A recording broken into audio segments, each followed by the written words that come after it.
Hi, everybody. This is Warren Herman, and today we're going to speak about something that can be very paralyzing in the spiritual life. And this is our encounter with the teachings of St. Alphonsus on vocation. So, St. Alphonsus makes various statements about the nature of religious vocation. He and some other authoritative teachers about the subject of religious vocation make statements that say that one must choose the vocation that God has marked out for us, because it will be very dangerous for us to save our souls in a state that God does not intend us to be in.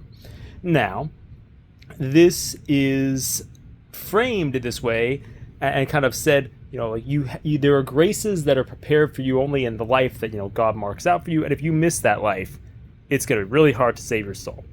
And this is, I believe, for many people, a recipe for terror and paralysis, because if we believe this, at least at face value, then it becomes so critically important to determine what our vocation is, because it could be to marriage, it could be to religious life, it could be to priesthood, we don't know.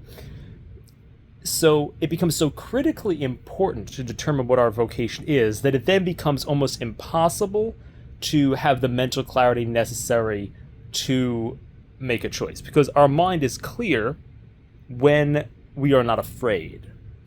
And I think that this makes a way in which, somebody could interpret this teaching to be that if you somehow make a mistake in determining what vocation you should have, you're going to go to hell. Now, it is possible for somebody to I think that we could say, if somebody obviously seems like they're suited to one way of life and they decide to go off in a direction that they think God does not intend them to be in. So, for example, let's say there's a guy and he thinks he should be a priest, but he's like, hey, I don't want to do he feels that God wants him to do it. He's like, I don't want to do what God wants me to do. I want to go this other way. Well, that's, I think, a different story. I think that person has to go the way they think God wants them to do. But if somebody honestly is striving and terrified of making the wrong choice, I think we now have a problem. And so I want to offer a possible solution to the problem of the paralysis of fear that can come from following or focusing on this teaching of St. Alphonsus. And this is the way in which we can understand that the Church certifies, and this is a way that this is a concept that I have. It could be false. This is a way I think we can understand it, and I don't think this goes against anything that the Church teaches. I think that, by and large, the Church certifies things that are holy, not necessarily things that are healthy. And I mean this in a very specific way. So, for example, the Church can state for us whether... I'm going to use a few examples of saints. So, for example, St. Louis, King of France, The Church says if he's a holy king. The Church doesn't make a determination in canonizing him whether he's good at being a king, whether his policies are the best kingly policies. They're making sure that they're saying, is he a saint in that way of life, rather than is he the best at kinging. It's not that they're not evaluating his secular competence. In the same way, I think that the saints sometimes engage in behaviors that are not to be emulated, because although they might be coming from a holy motive, they might be, misapplying that holy motive in a strange way. So, for example, in the life of St. Margaret Mary, there is a line where she is taking care of some sick person, and there's almost like the divine, the holy bleep, where they bleep out a scene where she apparently eats something that's like she somehow eats some part of somebody's scab or something disgusting, because she wants to overcome her aversion to these things. So we could see how she's doing a holy thing, overcoming her aversions, but she's doing something that might not be necessarily a thing that we should emulate, meaning maybe an unhealthy thing, like a choice that we would say in a natural sense is not necessarily the most prudent. So we could see this kind of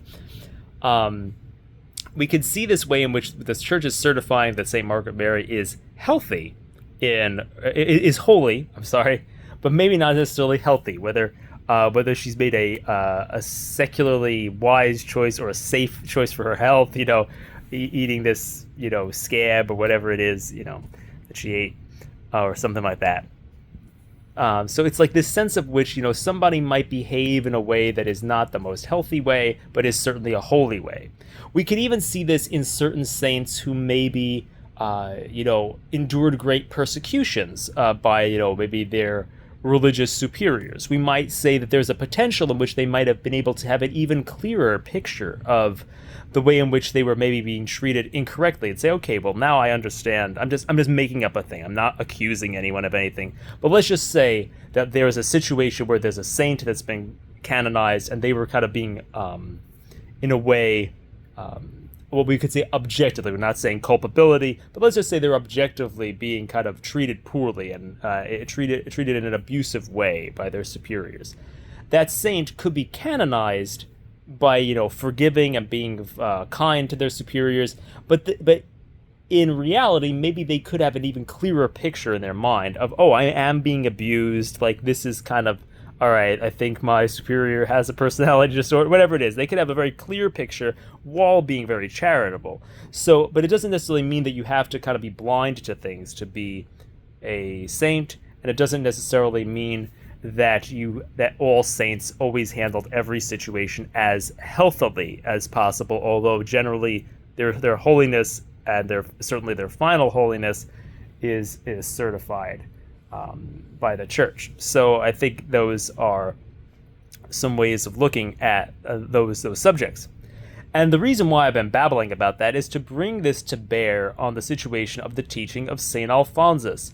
Because although it may very well be true that you might be damned if you choose the wrong vocation, that might not be a really healthy way to think about the subject. That might lead to problems. In the same way, thinking about the fact that you might be damned in general may very well be true. And I think this is also an unprofitable thing to think about in some ways. So, for example, let's say that someone is getting a surgical procedure. If you go and you read, you have to sign off all these consent forms. If you read the fine print and get yourself freaking out about, okay, I only have a 40% chance of survival. Oh no, my bowels may come out, and this may happen, and then I might die on the table. If you read all the fine print, you're going to have a reaction that's going to depress your immune system and make you less likely to actually recover or be sane enough to go under the knife. So it's kind of it's not going to help you to freak out while reading the fine print. And I think that this analogy of the fine print is similar to what we might see in this teaching of St. Alphonsus, or even that general teaching of, our salvation is not certain. We don't want to focus on these things to such a degree that we see them as out of context. Sure, the fine print is true. If you pick the wrong vocation, you might go to hell. And you might go to hell anyway. These are true statements. But do we stare at the fine print before the surgery? No, we stare at the fact that the surgeon is the best surgeon in the hospital. We say, wow, I'm going to entrust myself to the care of that doctor. That's kind of the thing. So I think the thing here is a problem of context. Yeah, it's true. St. Alphonsus is right. But is it a great idea to kind of focus on the danger? No.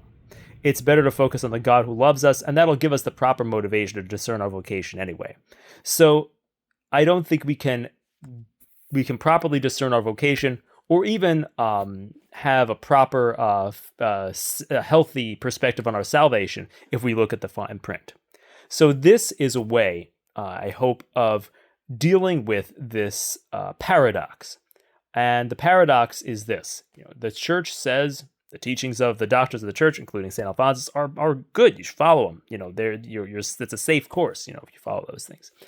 And when the church canonizes saints, including St. Alphonsus and, all different kinds of people, it says they're holy. But the whole thing is that just because the teachings of a doctor of the church or a saint are accurate, are holy things, does not mean that they are the healthiest way of saying those holy things. It doesn't mean that that's the best way we should hold them in the best context. It means we can improve, maybe, on how we hold that one truth by healthily assessing where it falls amid the many truths we should hold. So, and this is the same thing of, for example, the church is these are analogous concepts. The church is protected in how it makes magisterial statements, but there's no protection on this statement is said in the best possible way, just as this statement is protected from error. It's like it doesn't say that, or it doesn't say this statement was made at exactly the right time. It's not, the statement does not contain factual error, or does not take errors in the faith, that type of thing. Some context, I think you could probably have factual error, but that's a whole other bag of tricks. But errors in terms of faith, for big things, So yeah, so that's a way of looking at this, because I think that it's really important that we don't fall into the terror trap when I'm reading the teachings of St. Alphonsus about vocation, so that we can have things in context, that realizing that we're discerning our vocation, which is the call of a loving and merciful God of which we should entrust our lives, and that's the context in which we are discerning. And by having context, we don't stare at the fine print, but at the face of our physician. So hopefully this is helpful in your vocational discernment journey. Have a great night.